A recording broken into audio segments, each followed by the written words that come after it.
Quick revision के show में आज का टॉपिक है एंशियंट रिवर यानी प्राचीन नदियाँ और उनके जो मॉडर्न नाम हैं।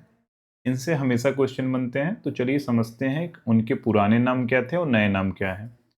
तो ये ऋग्वैदिक काल और मॉडर्न नेम हमेशा पूछा जाता है कि एंशियंट में खासतौर से ऋग्वैदिक काल में जो नदियाँ थीं उनके इस समय किस नाम से जाने जाते हैं। तो बितिस्ता को झेलम कहते हैं।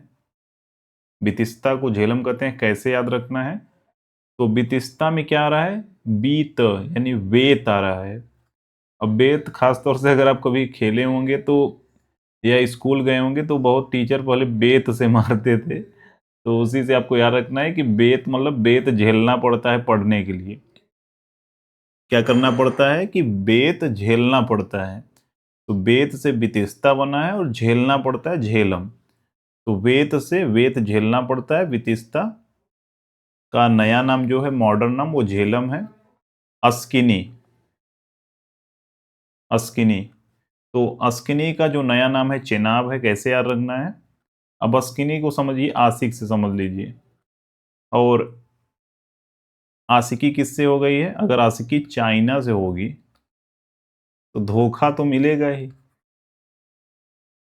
आशिकी अगर चाइना से होगी तो धोखा तो मिलेगा ही। तो यही लाइन आपको याद रखना है। तो अस्किनी का जो नया नाम है वो है चाइना, मतलब चेनाब याद रखना है आपको। क्या होगा इसका नया नाम? चेनाब।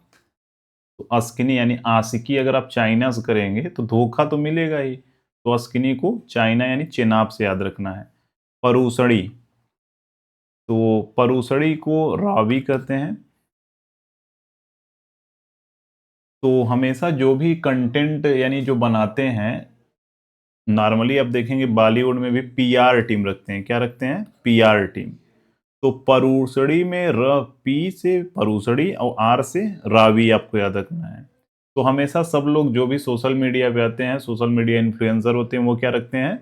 पीआर टीम रखते हैं। तो परूसड़ी से रावी को याद रखना है। परूसड़ी प्राचीन नाम है, रावी नया नाम है।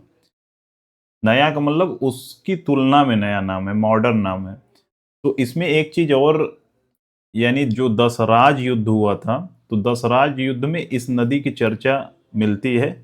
कहाँ पर कभी पूछे कि दसराज युद्ध कहाँ पर हुआ था, तो दसराज युद्ध रावी नदी के तट पर हुआ था। उस समय उसको परूसड़ी कहते थे। तो पीआर से आपको याद रखना है, परूसड़ी को रावी से। बिपाशा, बिपाशा को ब्यास से याद रखना है। तो बिपाशा वी से बिपाशा, बी से ब्यास। बी से बिपाशा, बी से ब्यास। सतुद्री, सतुद्री को हम क्या कहते हैं? सतलुज कहते हैं। अब सतुत्तरी में अपने आप नॉर्मली स से शुरू हो रहा है, ये भी स से शुरू हो रहा है, तो स से सतुत्तरी, स से सतलज। तो सतुद्री को हम लोग सतलज के नाम से जानते हैं। तो बितस्ता में बेत है, बेत से बेत मारेंगे, बेत झेलना पड़ेगा, झेलम। अस्किनी को हम चेनाब कहते हैं। आशिकी करेंगे चाइना से तो धोखा मिलेगा। परूसड़ी में पी आर यानी रावी। बिपाशा को ब्यास से याद रखते हैं। सतुद्री को सतलज कहते हैं। सदा नीरा, सदा नीरा को हम गंडक कहते हैं। सदा नीरा का मतलब सदा जिसमें नीर होता है। सदा नीरा का मतलब सदा जिसमें पानी होता है, उसका जो नया नाम है वो है गंडक। तो सदा जिसमें, जैसे मान लीजिए ये नदी है और नदी में जिसमें सदा पानी बह रहा है, तो पानी गंदा भी तो हो सकता है। सदा पानी बह रहा है तो कभी ना कभी गंदा भी हो सकता है। तो सदा जिसमें पानी बह रहा है तो कभी कभी गंदा हो सकता है, तो गंडक याद रखना है उसमें। उसके बाद दृष्ट द्वती, दृष्ट द्वती। तो ये घग्घर का नाम है। घग्घर का प्राचीन नाम क्या है? दृष्ट द्वती। ये नदी सहायक सरस्वती की सहायक नदी थी, लेकिन इस समय लुप्त हो गई है। तो आपको याद रखना है, नॉर्मली कभी पूछा नहीं जाता, लेकिन फिर भी दृष्ट द्वती नाम याद रखना है आपको घग्घर से। इसको कैसे याद रखना है कि आप अगर हर घर में जाते हैं, यानी घर घर आप जाएंगे तो द्वेष पड़ेगा। तो उसी से आप याद रख सकते हैं कि द्वेष यानी क्या यहाँ पर है? दृष्ट द्वती से द्वेष इसमें आ रहा है ना, तो द्वेष यानी घर घर जाएंगे तो द्वेष पड़ेगा। तो दृष्ट द्वती को घग्घर कहते हैं। कुभा, कुभा काबुल नया नाम क्या है? काबुल नदी। तो कुभा का नया नाम क्या है? काबुल याद रखना है। तो कुभा भी कु है, क से याद रखना है, कुबा, क से काबुल। तो अफगानिस्तान की नदी है, अफगानिस्तान की राजधानी भी काबुल है। गोमती, गोमती को क्या कहते हैं? गोमती में गो आ रहा है, इसमें भी गो आ रहा है, तो इसमें कंफ्यूजन होगा नहीं। गोमती को गोमल कहते हैं, याद रखिएगा। गोमती को क्या कहते हैं? गोमल।